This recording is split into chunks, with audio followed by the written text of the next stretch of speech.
Hey, everybody, welcome back to another episode. Today, I've got my good friends Joey and Krissi Schuler on this show. Joey, Krissi, what's going on today, guys? How's it going? Hi.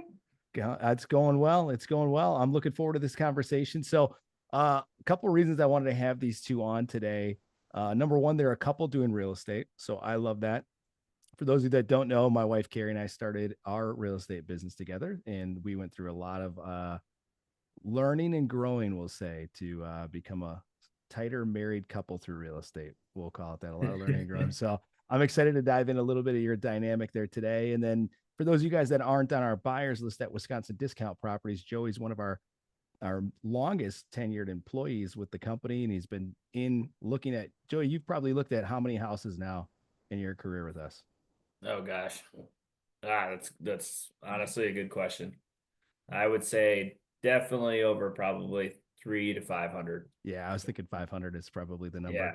Yeah. Yeah. So Joey's got a lot of experience just looking at properties. There's a lot we're going to dive into today.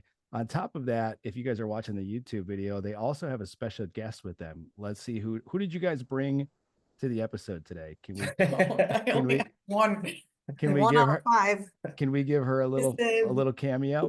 Who's is this a one? different one. Who's this one? Maggie. Oh This is my goodness. Maggie. Hey Maggie. Hey Maggie. So what for those of you listening on the audio versions of this, they have a dog breeding business, and I'm sure we'll get into that, but they're some of the cutest dogs. They're really hard to not buy. Like look at that. If you guys are watching the YouTube, you guys are gonna want to buy. Oh my goodness, look at that. They're so cute.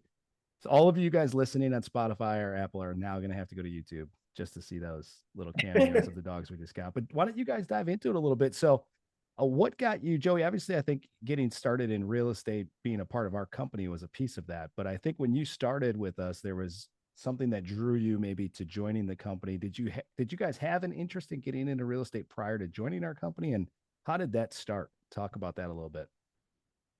Yeah, I got introduced to real estate probably in increments of about every 4 to 5 years. Okay. It was actually kind of weird. So, and this started back since I was probably 18 and got introduced. People, would reach out, wanted me to become a realtor, or, I first learned about hard money probably in my younger 20s, and that was probably the next time. I think it was 18, then another 5 years, and then Travis Fonder, nice guy, lovely guy, but he actually had reached out to me as well. We talked about it. Went and looked at a bunch of different real estate brokerages and interviewed at a bunch of different places. I just couldn't grasp the idea of just going straight commission. Okay. That was the hardest part about going from a, salary job or something like that and going straight commission. So that was the hardest pill to swallow. And then one of my friends who is currently now on the buyer's list and has bought some properties from us, we reached out to, I think it was Bill, to talk about hard money. And I really didn't understand it. And I, when you hear hard money, I was figuring you going in an alley, and Yeah. Oh yeah. somebody's going to take your kneecaps out, if you don't 100%. pay it back, Yeah. So, I really didn't get a full understanding. And I remember doing, doing your interview and, applying for Wisconsin Discount Properties, Fox Cities Home Buyers. And, that was probably the fourth time that I got introduced to real estate. And Krissi, do you remember what you told me? No. Well, it sticks out to me. So she said, why not try? She's like, you've had this happen every so often, every couple of years. She's like, why not? She's like, you can always go do something else in sales. She's like, why not try it? Why not take the jump? And I was like, yeah, you're right. Yeah. She's like, otherwise you're gonna regret it. And I'm glad I did. Yeah. Women usually know better than we do, right, Joey? Yep. Yeah. Every time. Yeah. Krissi, what about you? Like your thoughts when we talk about just real estate investing now? Let's talk about that a little bit. I want to shift over to you a little bit. Did you have any interest in it prior to Joey kind of getting hooked up into the real estate industry, or did that blossom once he was in and you kind of got sucked into it, so to speak? Or how did your interest in you guys building a real estate portfolio and a real estate business start? Yeah, I mean, I think just like everybody always has a little interest always in real estate. Definitely always interested in real estate agent, but it definitely blossomed once Joey started, and then talking to you and Carrie, and then basically realizing, you know, how much we could profit off of 1 or 2 flips compared to what I made in a year. Yeah. So that was the big step to just quit my full-time job and dive in head first. So that was the aha when we just sat down. I remember we sat down, we did some math, and we were just sitting Yep. at, I think it was Copper State, right? In Yep. Green Bay. And we were talking about just, hey, what do you make in a year? Let's break that down. And then after tax, after we looked at that, I think that was a big piece of it. Now I want to get there with the tax thing with you guys, because I think that's a really what you guys have. A lot of couples can utilize going forward. So we'll tease a little bit to hang on and listen to a little bit more of this conversation to get there. So when did you, Krissi, when did you go quit the job and go full-time real estate? Full-time, I think 22, Okay. I think is when I quit my job in February of 22. Wow. So you're coming up on 3 years Yep. out of Yep. the Best corporate thing we ever shackles. did. Okay, good. Now, Joey, don't get any ideas here. All right. Yeah. Let's talk a little bit. What does the business look like right now for you guys, as far as like talk about the units you guys have? What does the unit mix look like? How many flips on average are we doing? Like that kind of thing, just to give our audience a little bit of a idea of what the business side looks like for you guys. Sure. I don't know who wants to answer that question. Well, I think we're averaging around 6 to 7 flips a year, Okay. and then trying to buy units. I think we were averaging around 4 to 6 a year. Okay. Give or take a few, the 1 9-unit, and then that was a couple years ago. But then, yeah, this year was a little rough. We were just kind of tied up, didn't really know how to get extra funds to be able to put money down, but we finally figured that out. So hopefully being able to buy more in the future. Okay, cool. So how many units total do you guys own now? I think we're close to 20 doors. Yeah. Okay, sweet. All together. We did just pick up, we got picked up 1 more, which will be a vacation rental just recently. And I think this year we will have done the most, technically most flips closed in this year. Okay. Which I think will be like 6 or 7. Yep. I think Cool. so. Okay. Now, of the ones that you guys hold, so of the 20 units, are those all long-term rentals, or do you have short terms in there besides Half the and one you're half. closing? Half and half. Okay. Yeah. Now, is one of those properties, is that you guys talked about an Algoma property that you bought, right? That was a 9-unit, Yes. right? Talk about that. Is that all short term, or did you guys do a mixed blend there of long term, short term, or what is that property currently operating at? It's currently a mixed blend. We have 7 short-term and 2 long-term. And the Okay. 2 long-term units, they're just good tenants. We don't see, I just kind of wanted to see how the short-term would go first, to see if we could actually fill all 7 units in 1 summer, Yeah. which we did. But We inherited the tenants too, so we Yeah. didn't place them. We inherited them, and So they just never anytime- left. right, So- anytime if they decide to leave, we'll turn that into a short-term rental. Okay. Got it. Yeah. So a lot of people in the last year that I talked to are kind of down on short-term rentals. You know, it was really hot during COVID. I mean, everybody wanted a short-term rental, and then it kind of cooled off in the last year or two. What have you guys noticed with your short-term rentals, like occupancy wise, average daily rate, like that kind of stuff? Did you notice a dip in that? Is it still super profitable? Like, talk a little bit about what you guys are seeing in your short-term rental stuff. I mean, it's definitely increased. We probably increased like 30% from last year. Yeah. Wow. Yeah. What do We were, I mean, it's booked nonstop. What do you think? Nonstop, except like winter months, just because Sure. it's the slow season, but it's close to Door County. People like to vacation. It's across the street from a winery. So, Nice. So yeah. what do you think caused the uptick? I mean, was it anything you guys did to cause the 30%, or was it just straight market I did conditions? hire a cleaning crew this year. Okay. So I was able to open it faster, turn around faster. Okay. So I think that was a huge help. And then we did work with the Coast Guard this year. So they filled up the whole building for about a month and a half in the summer. So they had to pay for the full price every day. But What? yeah. Yeah. That's amazing. That was a good one. That was a good one. Yeah, That was a good find. Is that just Yeah. was that just from networking, or did they approach you, or how did that They approached relationship? me. Really? Yep. From I think Airbnb too. And we ended up somehow finding a way to get in contact where she Wow. Googled, I was trying to explain to her how to look me up, but without saying look me up. Yeah, for sure, for sure. Oh, that's amazing. Now, Yeah. when you guys bought that, did you guys utilize the BRRRR strategy, or what was the whole financing strategy with this property? We did BRRRR it. We did end up BRRRRing it in the end, but we did. There was a special kind of finance program that one of the local lenders had that was an income approach. So it got basically, you know, the value of the property was based on the Airbnb income that you could get at that point. And then what we did was essentially just we BRRRRed it out. Yeah, we did. So did they lend you the full value? Like, was it an ARV loan up front? They didn't lend the whole, it was a hold, you know, they had the hold back on it, and then we had the Okay. draw system on it. So we Okay. did have to draw on it, but yeah, they did the whole ARV amount up So front. you didn't have to bring any cash to the table for this, is what you're saying.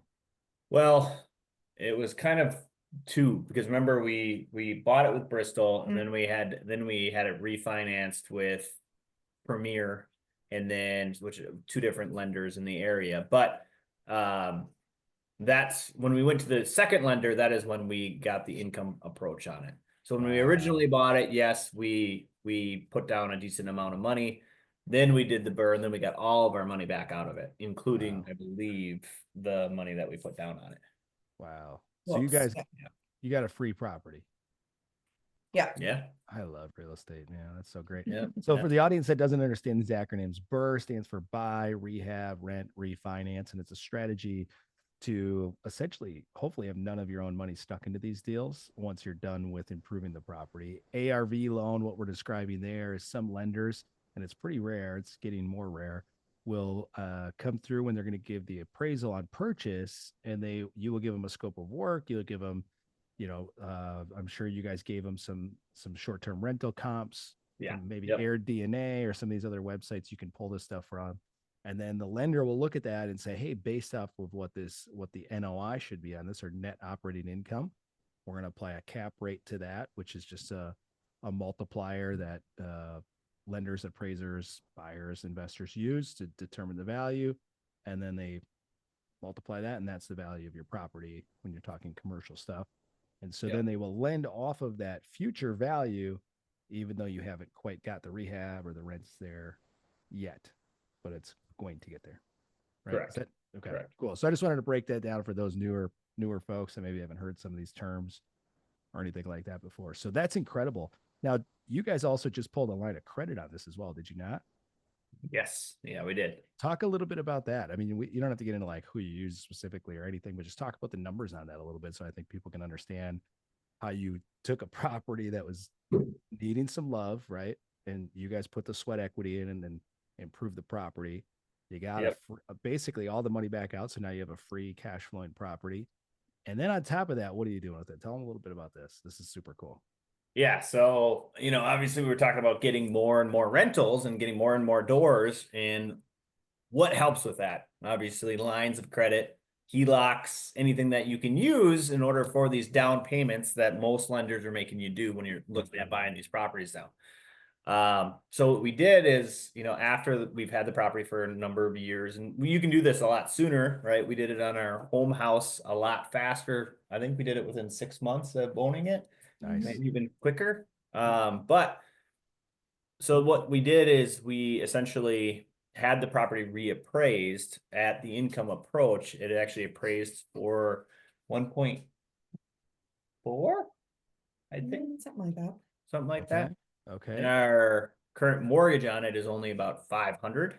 So there was the difference, so right away we got to unlock about $450,000 of, HELOC or line of credit that we could use on other properties. Oh my And goodness. then in the next month or two, we should be able to unlock, another 300 or so on the property as well. Wait a minute. Why do you have to wait for the other 300?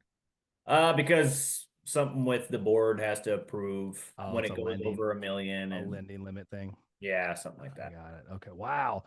Think about that, audience. If you are just thinking about getting started in real estate, I mean, you guys have only been buying real estate for what, 3 years, 4 years? Yep. Yeah. Something like that. Yeah. And one property, your equity now, if my math is correct, is $900,000 roughly, Close. Yep. somewhere there. It's almost $1 million. You guys, Yep. that's crazy. Oh my gosh. And you're cash flowing it. Yep. Like, oh my goodness. This is why I love real estate. Tell me about now the tax benefits of this too, because now we're just taking this one deal and this thing is just getting juicier and juicier. So Krissi, now that I gave the teaser earlier, I want to go back to some of the tax benefits you guys get for owning that property. Talk a little bit about that, because that's a whole nother thing. Joey, you make a healthy income with our company in sales. Unfortunately, we have to W-2 you. I wish we didn't. Yep. But that means you're going to get a lot of money taken out of your checks, right? So talk about how this property, and maybe more specifically, Krissi, you being full-time, how that helps you guys tax strategy wise. I don't understand how it works. I don't understand how I get paid from his paycheck. That's all the accountant. So unfortunately, Joey. Joey, if you want to elaborate on it, I mean, yeah. I would love to hear how this has Okay. impacted you guys on the tax side of things. Yeah. Okay. So basically what it is it's a cost segregation is what they call it. And she, being that she works for our business, so our LLC, she has to put in, I believe it's 40 hours or 30 to 40 hours in our business to be considered a real estate professional.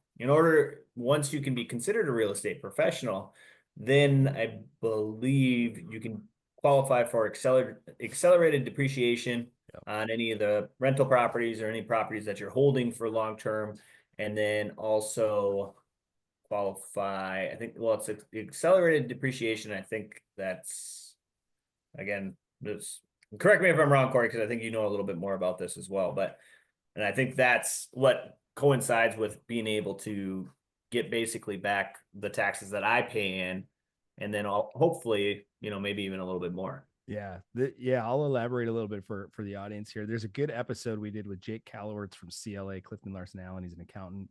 If you guys haven't listened to that one, go back if you're interested in tax strategy. But what Joey's alluding to here is let's say it's $500,000 is their cost on this property. They take the land value out of that. So let's say the land is assessed at $100,000. Now they're left with a $400,000 cost asset, and they can accelerate depreciation. So and it's done in whatever year the property's in service. So if this property was in service in 2022, the tax code at that time said you can do 100% bonus depreciation on this. And what that basically, for layman's terms, means it's about roughly 25% of your costs minus the land. You can just wipe right out of your income. So if Joey makes 200,000, let's just say, in a year, and he gets 25% of 400,000 as a loss, quote unquote, for depreciation in the year, now he's only paying tax on the $100,000 of his active income, which is wild, because typically if you don't have that real estate professional designation, you can only take loss from your rentals on passive income, meaning like dividends from stocks, or rental income is considered passive in the eyes of the IRS. So being able to say, like, you're a doctor out here listening to this and you make a good income as a doctor, maybe a good strategy is your wife becomes a real estate professional, whatever that means for your family. And or husband, if you are the doctor and you are the female there, husband becomes the real estate professional. And now you can buy and hold assets and wipe out all of your doctor income to pay nothing in income tax on your active stuff, which is crazy. So Yeah. Yeah. so Yeah, that it's awesome. It's that awesome. that one acquisition is the gift that just keeps giving. That sounds like. Now you do have Yeah, to pay that. You do have to pay that back if you sell it, right? So there's Yep. catches, right? Right. The government's going to get their money, but there's something called a 1031 exchange, which we're not going to go down the rabbit hole of that today. But basically, you can. Yeah, we should just phone in Jake, have him come Right. back. Yeah, You I. know.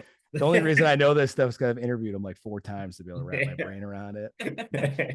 But anyway, it's a great way to mitigate taxes.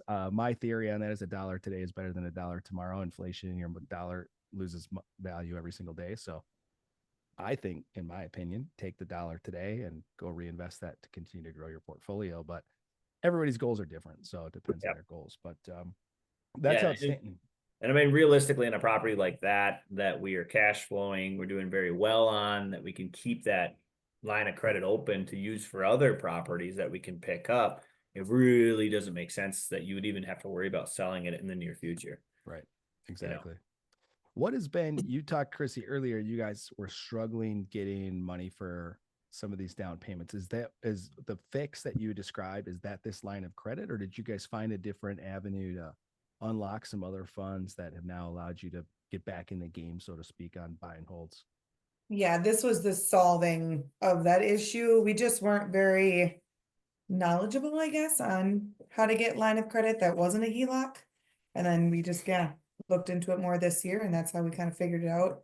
So if we see a rental unit, we don't have to worry about where you can find that $200,000. So you can't buy it even, because you got to put your 20% down. So this was a huge save.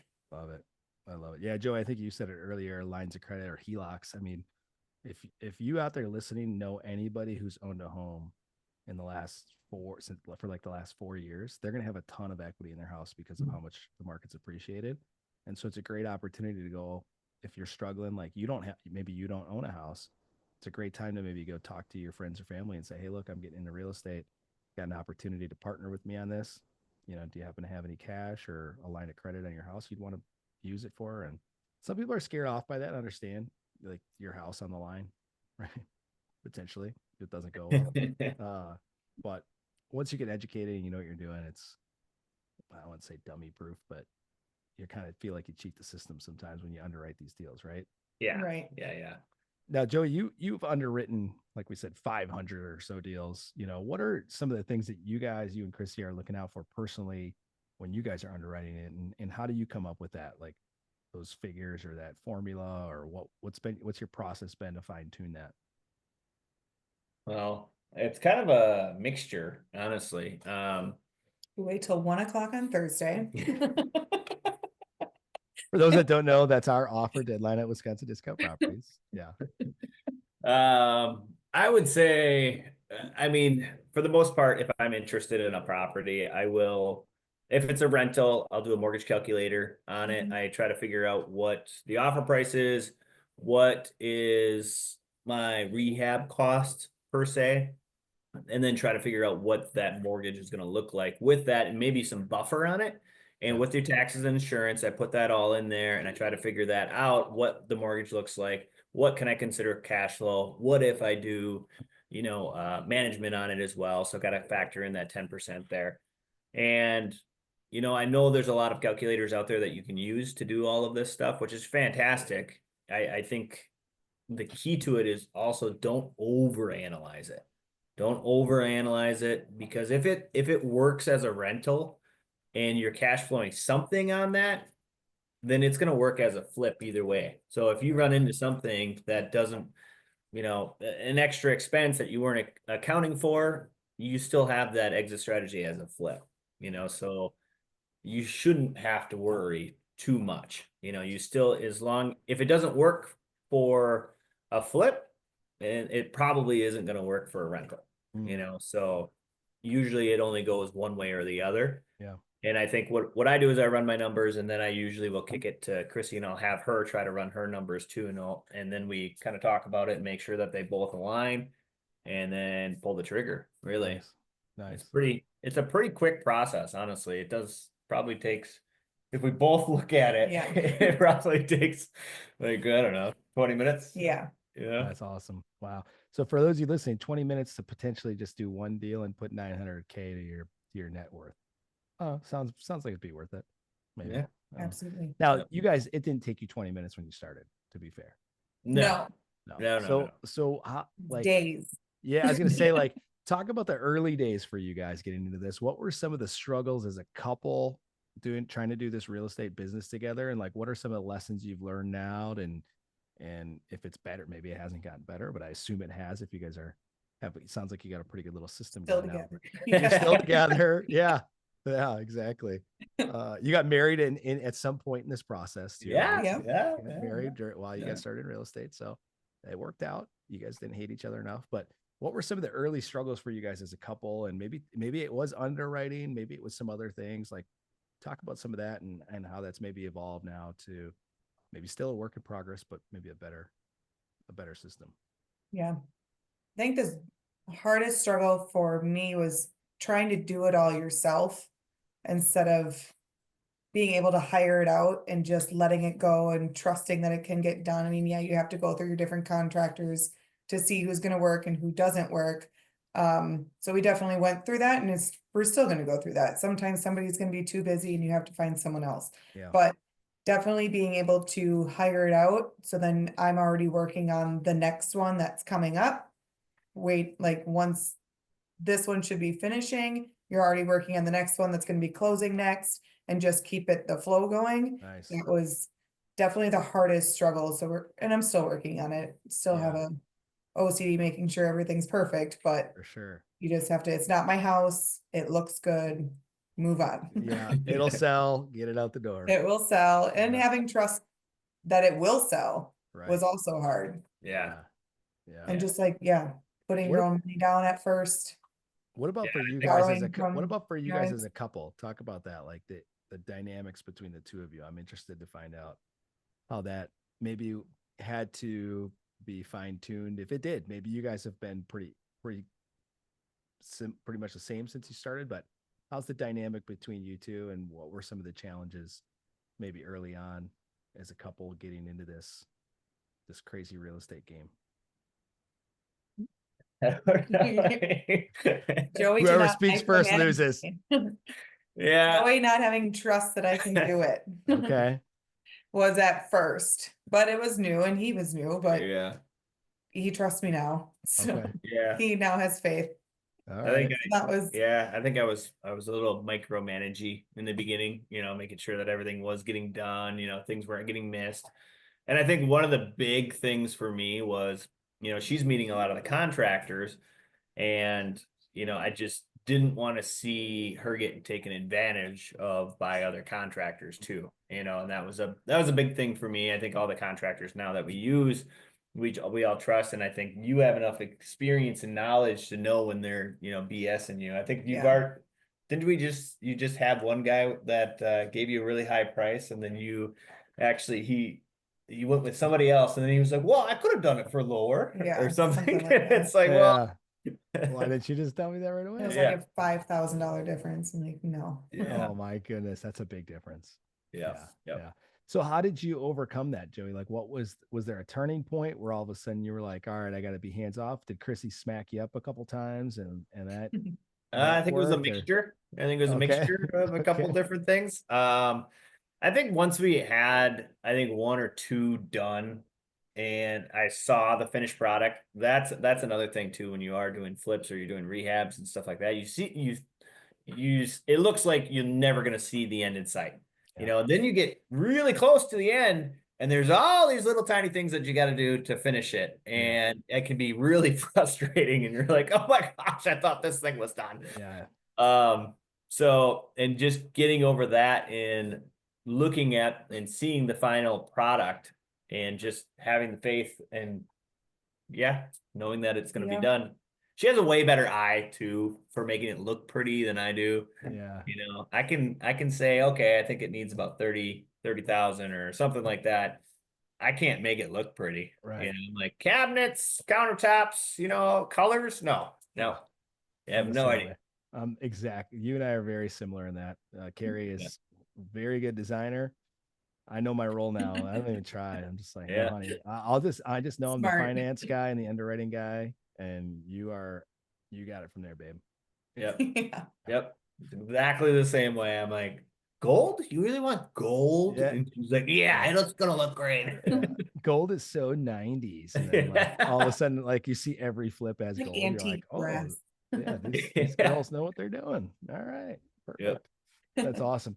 What does the future look like? Like what are some of the big goals for you guys and what are you doing? And maybe you've done it with this line of credit, maybe that was the key, but what are you guys doing to unlock or to set yourself up for these big goals? If you have them, maybe it's just continue to I think the line of credit really opened the door. I mean, since we did that, we're closing on another one at the end of this month, and I think we're looking at a couple of these rentals that are coming up here. So About that one. yeah. It's like we are. So that's part of the relationship, right? Our It's like goal- we bought another what, honey? We bought it? What do you mean? But I think this year, 2025, so obviously 2024 is pretty much done, but 2025, I think our real goal is definitely to get some rentals. Okay. Yeah. And try to get, I would say probably 5 before the Yeah. end of the year, along with Real goal would be flips. a multi-unit, but Yeah. we'll see Yeah, those what are we can find. tough to come by in today's market, but Mhm. they're out there. People are buying them. They're still Yeah. there. They're still trading. So 'Cause then we can do the same thing, yeah, exactly. Throw another Yeah. million on the net worth, right? right? Yeah. Yeah. And what's the purpose for you guys when you say you want to add some more rentals? Talk about like the reason behind why that's important for your guys' goals or future, or why it's on your radar at all. Retirement, I guess. Just being able to have enough income, I guess, where we don't really would have to work very much, you know? Yeah. Probably at that point, get a management company and being able to, withstand our lifestyle without having to do too much work. Yeah. Besides a few flips in here and there if we had to. Yeah. Yeah. And when all those are paid off, or And that's your retirement. Yeah. yeah. Mhm. And then you just have cash flow all the time, Just swimming in it. Yep. Swimming in And, dollar and bills. then, you pass them on. If they, We're gonna be like 7. yeah. Should have started a little earlier. Yeah. Well, I do wish I would have started earlier. Yeah. Yeah. But I think that's another key thing that I think a lot of investors look at, a legacy, so to speak, and like Sure. passing it on to your kids. And now, are they gonna keep them? I don't know, but that's up to them at that point. Yeah. We see it all the time. I just bought one today from a guy that he wanted to pass it on to his kids and they wanted nothing to do with it. So Yeah. he's like, I don't know what to do now. I don't want it. I'm like, Yeah. I guess I'll do. buy it. Yeah. Here, twist it. Now you guys said real quick. Last thing I want to dive into, Krissi, you mentioned something there. You self-manage now. Is that what I heard? Do you guys do any third-party management? Yeah, we have 3 units that are with a third-party management. Okay. I was trying it out. I think eventually we will go back to full-time management. Okay. Not really for me. I don't know why the short-term rental is no problem to me, but the long-term renters are, it's a lot. Yeah. Sometimes the more you get, Yeah. They start. it's to just a lot compound. of book work, keeping it up, making sure everybody's paying on time every month. So Yeah. just might not be my thing. I feel like though 90% of the problems are only by 10% of the people. Right. Stats would tell you 80-20, but 90-10. Yeah. Yeah. So probably Yeah. about there. Yeah. Well, in our portfolio, it's usually only 10% of them, and it's 90% of the problems. Yeah. It's So you're saying you guys are going to go back to third-party management, or you're going to go back to in-house? I think Third party. I think we'd go back to Go third back to party. third-party.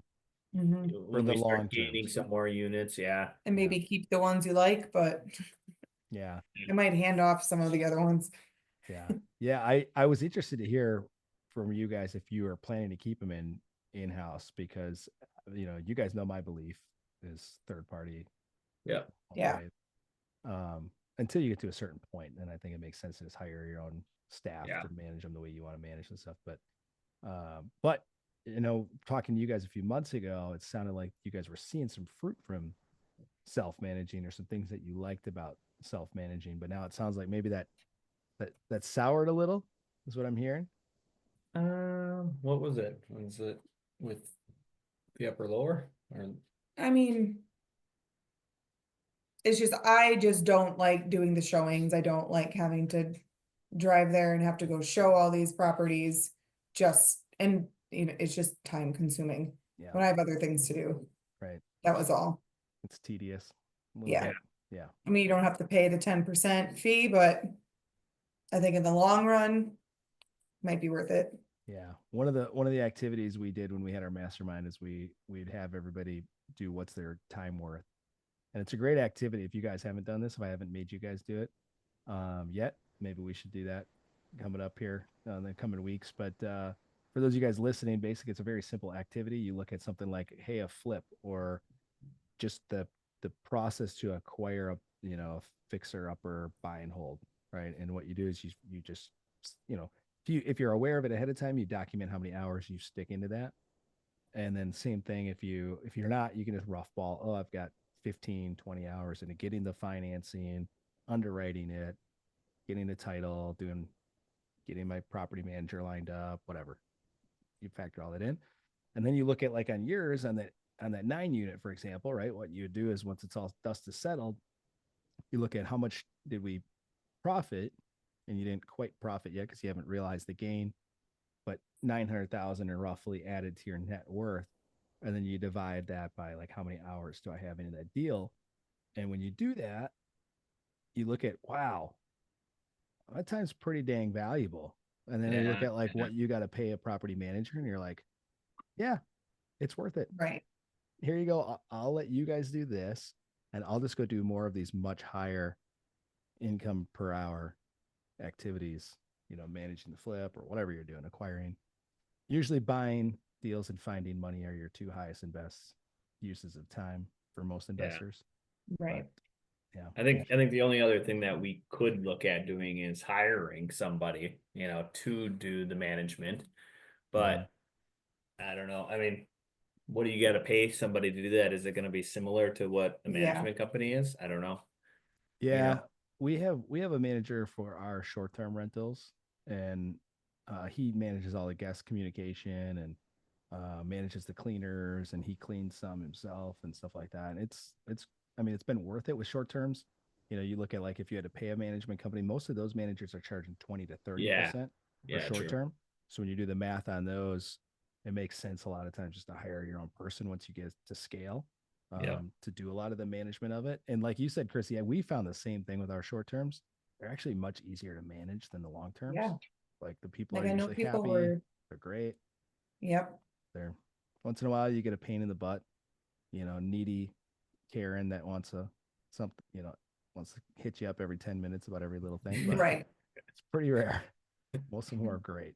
So all right, guys, we're going to wrap this up. This has been awesome. I appreciate all of the information, guys. I think this is going to be one of the most downloaded episodes that we have so far, because I think there's a lot of couples out there in real estate that want to do what you guys are doing. They want to be free from corporate America. They want to have assets that they buy and hold, short-term rental, all that stuff. So there's tons of stuff here, but we're going to end it with a little fun. Joey, let's start with you. Favorite Wisconsin tradition, or what's your favorite place to visit in this great state? Ooh, or I didn't know. I can do didn't know there was an or question there. You can do or. We'll let you pick. Favorite place to visit. Oh my gosh. Maybe I should have started with Krissi. Yeah, start with Krissi. I got one in my mind, I think. All right, Krissi. Same question over here. Favorite place to visit, I would say, is Lake Matonga in Ooh, Crandon. that's a good one. I just grew up there. That's where we would go camping. We never went anywhere else as kids. So once a week, or for a week every year, we would go camping there, and it's just nostalgic. I just love it. Love it. Nothing like the lakes of Wisco, I'm telling you. Yep. Yeah. Jojo. I think one of the coolest places that I ever went in Wisconsin would be like the Apostle Islands up in it's pretty far from Green Bay. You know, what is it, 4.5, 5 hours? Is it Up by Superior. Yeah. Oh. It's at the very tip of Wisconsin. Yeah, up by Like the Superior there. tip. Hey, Yep. But slopes. it's one of the coolest places, just Lake Superior. You see all the shipwrecks, the water is crystal clear. You can do kayaking, go in the caves. I really enjoyed it. I would go up there again, honestly. It's a cold plunge year round too. If It you, is. Yep. you It know, is. if you want a Yeah. cold plunge, you can go to the middle of July. There you go. Yeah. Yeah. And it's cool. You see these old shipwrecks that are there from like the 1800s, Yeah. and they're in like pristine condition because the water is so cold. Yeah, that's awesome. Yeah. Last thing here, guys, if somebody wanted to get a hold of you guys, either to, talk about real estate with you or perhaps purchase one of your dogs. Because you do breed. We didn't even get into that story. I wish we would have, but we ran out of time. Yeah, what that's is the best place for them to find out either more about what you guys are doing on the dog side of things or just talk to you about real estate? Probably Facebook, I would say. Okay. Either find us on Facebook. We got the Blue Steel French Bulldogs. That's our Facebook page. So Cool. that would probably be the easiest way. Awesome. Cool. Well, we'll try to put a link in the notes here for that as well, guys. So if you want to look them up or see what they got cooking on that side of things. Thanks for being on the show today, guys. This has been awesome. Thank all of you for listening to the show, guys. If you enjoyed the show, please share it. And if you want to get started in real estate here in Wisconsin, or if you're looking just to get started in general in real estate investing, go to wisconsindiscountproperties.com and just fill out the contact us form on there. Somebody from our team will hit you up and we'll have a conversation and see if we can help you take that step into either getting started in real estate or starting to buy here in Wisconsin. So until next time, guys, thanks for tuning in. Do it. You'll love it. Go to the Thanks, website. Corey. Thanks, guys.